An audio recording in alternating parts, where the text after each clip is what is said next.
Focus on Lightworkers. Our guest is Sofia Rego. Thank you. I'm practicing to say this. Rego.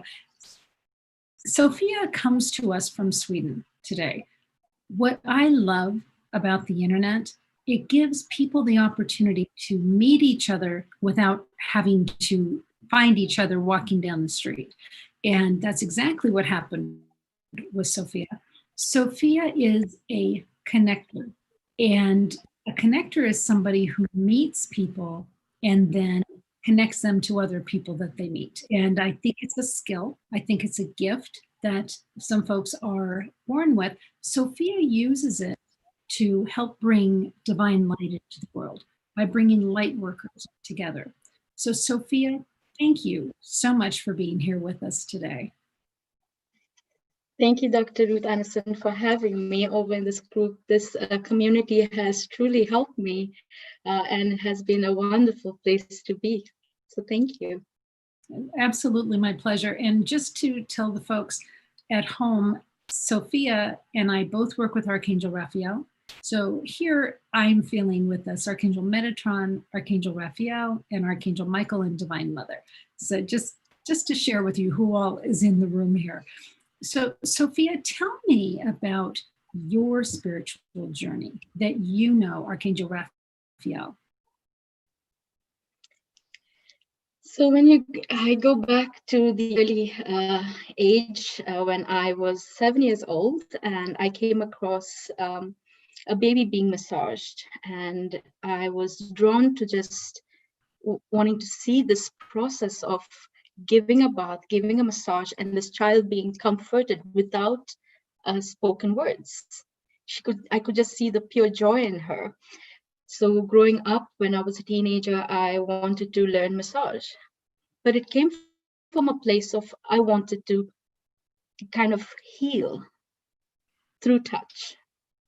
And coming closer, I was always drawn to the color green, and I never knew. People asked me, what color do you like? And I kept saying green, never knew what it was. Never related it to Archangel Raphael, but always sensed there was some kind of connection. Later on, 2.5 years ago, when I was creating my logo for my company, I chose green again. And I was like, there's something about it. And later on, I was drawn to people telling me that Archangel Raphael, and I was like, yes.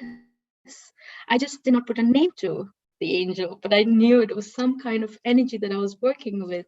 And coming closer to working with the chakra system, it is the heart, the anahata, which is all about love. So yes, so that has been my journey working with Archangel Raphael, and now it's very prominent. I can sense, I can feel when he's around. So very much so. So I use it when I do my sessions. I call on to him and I bring his energy into my sessions. So Sofia, with Archangel Raphael, do you see him? Do you feel him? Do you hear him? How do you get that information? I sense it through touch and I hear him. So I get messages from him. Let's go back to that place of wanting to do massage and wanting to heal. So I know when I was a little girl, one of our hamsters, I don't know if y'all have hamsters where you are, but they're rodents, right? They're rodents. But we had a couple of hamsters, and one of them was white. It was my brother's hamster, and I loved this hamster. And it got wet tail, which is pretty much a death sentence for a hamster, right? And I remember holding that hamster in my hands. I must have been maybe 8, and I wanted to heal it so badly with my hands. And I'm getting goosebumps even remembering that. And I think I had memories of being able to heal with my hands, perhaps from an alternate life, perhaps from some other lifetime experience. I wanted that so badly. Was that what it was like for you, this desire to heal? Was it a memory? Absolutely. It was more of an inner knowing, like an intuition that I could do it. So I would treat my neighbors, my family, and it was something that came so inbuilt. Nobody really trained, and nobody in my family has been a massage therapist, but I was drawn to it. So early on, I asked my mom, please let me do this. I don't want to carry studies in the general sense. I wanted to learn and go into this. So I went into learning the technical part of it at age 17. But it was my grandmom who directed me and said, learn the science behind it. And at the same time, it was very intuitive. So whenever I even learned something, it came from an inner knowing of how to do it. So even though I did not get trained with certain things, I just remembered. So yes, it was like this information coming through without knowing it, and then learning it and go, oh, that makes sense. So I did very much of, it was all my friends would just get drawn to me. They were like, come, let's get a massage from Sofia, or get a head massage from Sofia. And then my grandmother was one that she's always around me. And so she was the major part that helped me to go and learn the science. So that I did my studies in the Ayurvedic, which is again the ancient, which I felt again very connected to, learning with the elements, with our body, and then I continued from there. So when you are giving massage, do you feel like you're channeling something through? Is it when somebody comes to you for massage, are they getting more than just a massage? Yes, they get a workshop too when they come in, because I always start my session with a consultation, so which I call it a holistic consultation, where I connect with a client, I connect with their energy. And my sessions are not, there is like a foundation to it, but it's more feeling through what their body needs. Yes, so the conversation starts with them telling me, I have this problem. And then most of the time people go, I have a neck problem, but that's not the origin of the neck problem. And so I listen to the body. And so I get lots and lots of messages when I'm doing sessions. And yes, so I tell my clients before or after the session. So that's why I call myself a very intuitive body therapist. So when I do the sessions, I get the messages and I clear. There are some people that are not open to hearing messages, so I just clear what's needed to be cleared. And most of the time, my clients who have come the second time, they have sensed that I work very energetically with the physical body and the emotional body. So things come up, messages come up, and I relay that to them. So I'm guessing that some of your clients don't understand this woo-woo side of things. Do you try to have the conversation with them, or do you sense, no, this isn't who was ready for this? So yes, I do work with a lot of clients that are not open to talking about things like this, but they feel it. Energy is something that it's felt, and working with the body, you feel things. And then they question, like, why do I feel like this? And then I give them the answer, and I give them a very science-based and a logical-based answer, so they kind of understand where I'm coming from. But I also tell them that I'm a holistic therapist, that I work with the elements, I work with crystals. So it's on my website, it's how I portray myself. So it comes up. They said there's something about you. They just can't point what it is. But after a few sessions, I talk about it and I give them what I have, and that's where the workshop starts happening if you book a session. So it's not about just skin, it's deeper. It works on energy levels. Ayurvedic chakra system has been proven and been talked about for a long time. So I'm not doing anything different. It's more that I'm just being more of the point where they meet and they can get to know information, and I bring that awareness to them. I kind of give them very basic information, and then they build up from there. So Sophia, when I was younger, I would have experiences where I was intuiting things and I couldn't understand it, or I would have dreams that were so incredibly real and I knew they meant something, but I didn't understand it. And I knew that there was this spiritual, etheric form out there, and I knew I could get a glimpse of it, but I had no idea what it meant. And I didn't really have anybody I could talk to about it. My family wasn't open to that kind of thing. My friends really weren't open to that kind of thing. And sometimes I would go to a massage therapist, or I'm trying to think what other modality it might be, but I guess typically it was a massage therapist. Nobody in my community, but like if we were on vacation, I might go get a massage. There were times that we would have a conversation and it would end up going to that place of, holy cow, I had that experience too. Or, and I dreamt this and what it meant.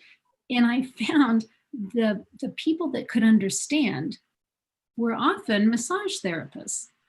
And it was such a relief to me to find someone in the world, even if it was nobody else, nobody I could go back to again, but somebody who understood and somebody who had had similar experiences.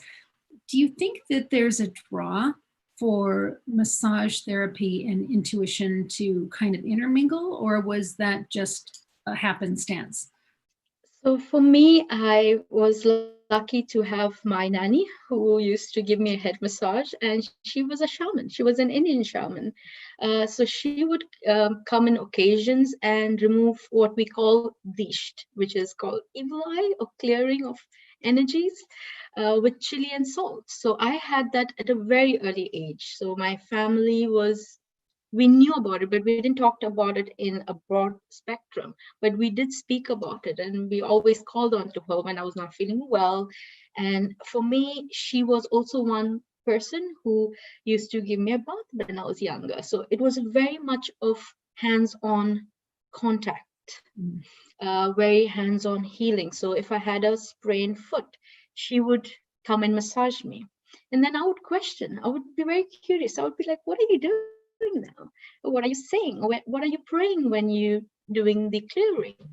So she has proven it to us a couple of times by doing a clearing, and like how we use sage, we light it up. Whereas what she did with salt and chilies, she did two sets. One set where she did not do the clearing, and one set where it was just picked out from the box, and she burned them. So it kind of brought to us that, if a clearing is done, there's no smell. But without the clearing, there's a lot of smell for the chilies. So that came to us very early on. And for me, when I gave massages, it was a sense I connected with the clients at a much deeper level. It's like going to a hairdresser. Sometimes people are so comfortable to share because it's a very intimate setting. It's being vulnerable. It's about being safe. And having that space for someone, they're able to open up behind closed doors. So I have many clients who have asked me questions during a session, which was very intimate, that they wanted to share. They wanted to open up, to express themselves, and have someone to just comfort them and have a safe space. I know it was an amazing gift for me to be able to talk to somebody and not feel like something was wrong with me, that I was having these experiences. And really, that's what Enlightened World is all about. That Yes. folks have a community where they don't have to start the sentence with, I know this sounds crazy, but Yes. and I feel good that we've done that. And I so appreciate what you have done for your clients to give them that safe space to be able to talk about things. Is it pretty open where you are in Sweden to be able to talk about spiritual concepts?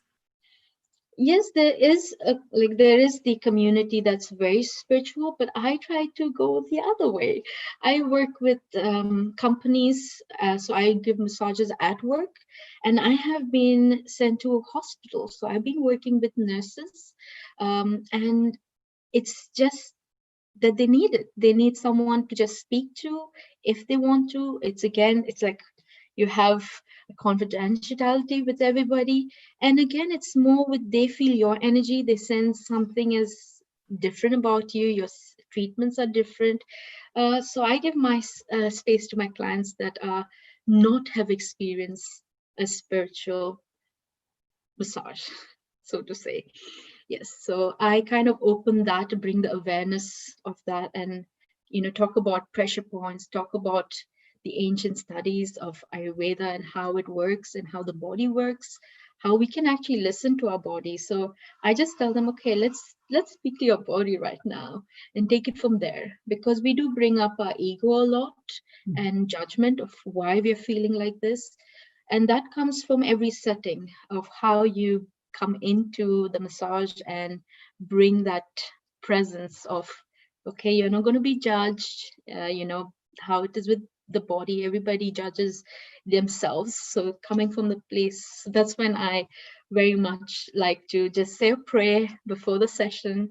I have many clients that are pregnant, and I'm able to tell the sex of the baby when they haven't even mentioned it to me. So I've given them surprises sometimes, and they go, "How do you know about it?" And I say, "It's just very intuitive. I got a message from the baby." I love that, the energetic connection. So you really bring body, mind, and spirit together in your work, and it sounds like you really try to help your clients feel that connection. Do you find that a lot of folks are disconnected, body, mind, and spirit? They're connected. I work in Sweden, and Sweden, they're all very much about health, fitness. So they're very connected. It's just a different awareness, how you feel in the body, to be actually present in the body. And the talk that we've been talking about is receiving, to be there. Sometimes you in such a running from one place to another place, you forget to receive. And I work with the health system, which is quite a short treatment, but still in a short treatment, you can just switch off and reset and receive for that time. And that's my constant: take a breathe, remember that work is work, but still, and making kind of this bubble around, even though they're getting a session at work, is to kind of build up and say, okay, let's take a breath, forget what's happening. It might be difficult the first 2 sessions, but because I go there on a regular basis, it sinks in after like 2 sessions or 3 sessions. Sophia, so talking about receiving, yes, you connect people to people. yes. Where do you get that information? Who should connect with who? It started as very simple as friends meeting friends. Like, okay, this person needs to meet this person. And it has happened. I have actually introduced 2 of my friends that have never met. It was just me that had met them in different settings. And I just knew that these 2 personalities would work so well. I just needed to connect them. And from there, they needed to work on that relationship and so on. But I just wanted to introduce them. I did not know where it would go. And then later on, it happened so that whenever I was talking to my client and I felt, yes, I just kept names coming through, like, this person might help them. So I connected them. And for the longest time, I did it offline. And now I came up with, like, I'm working on this project called Holistic Concierge. It's like going to a hotel. Being from a hotel industry, I worked in the front desk. And I had lots of my clients coming to me and going, which restaurant should I go to? And then I would give them, sensing their energy, I would be like, I think you would like this restaurant. This restaurant is really good. Also going according to like the ratings. But using that concept, I started to work on collecting a community that I felt that they have so much to share with the world. Me coming from my experience that, like you mentioned before, I did not have anybody to guide me through. And we all need something that somebody has for us. So for me, it came from that sense that how can I be of support to my community, where if they're in need, I can just go and say, go to this person. This person has this experience that you're looking for, maybe like a different levels of expertise. So I go from there, and that's how the Holistic Concierge came up, and I'm working on it, and it's working really well. I connect a lot of my friends, my holistic friends, to different experts that I'm drawn to. Sometimes I just get a sense that a friend needs a message, so I just say, I send them a video or send them a forward from someone that I have met and I've connected. And I personally have connected with amazing, wonderful people. And I think that's such a wonderful thing, to be there for people and connect people. So the Holistic Concierge is and maybe it is already, are you aiming for a global presence with that? Yes. Okay. And that's how I met you. So that's exactly. amazing. Exactly. So if people want to know more about the Holistic Concierge, I think in particular, because we can't all fly to Sweden for a massage. So if folks want to, as much as we'd like to, if folks want to know more about the Holistic Concierge and what you provide there for folks to connect with each other, I really do think it's a beautiful gift that you have of doing that. How do they contact you? So they are open to connect with me on my Holistic Concierge page. So it starts off with having a conversation with me. Either they can have a call with me, a short call, kind of explain to me. It's like a concierge service. It's where they call in and say, hey, I'm having struggles or challenges with this. I'm looking for someone that can support me.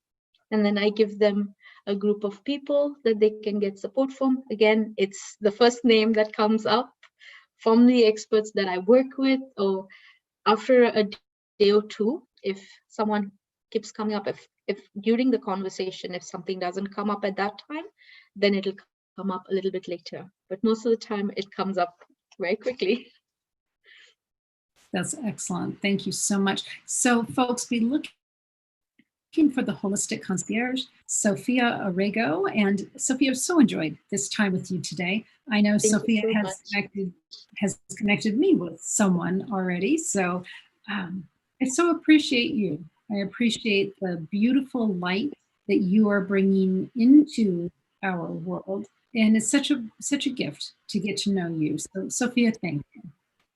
Thank you so much, Ruth Anderson. And it's been a pleasure working with your community and being a part. I think we're always looking for communities, and right now we need that. We need a community where we can be a part of, where people can understand. Like you said, it's not like something is strange. It's well known. It's been there for a while, but right now we have this beautiful internet service where we can connect at a global level. So thank you so much. Of course. Friends, thank you so much for being here with us on Enlightened World Network. We will see you soon. Take good care and God bless.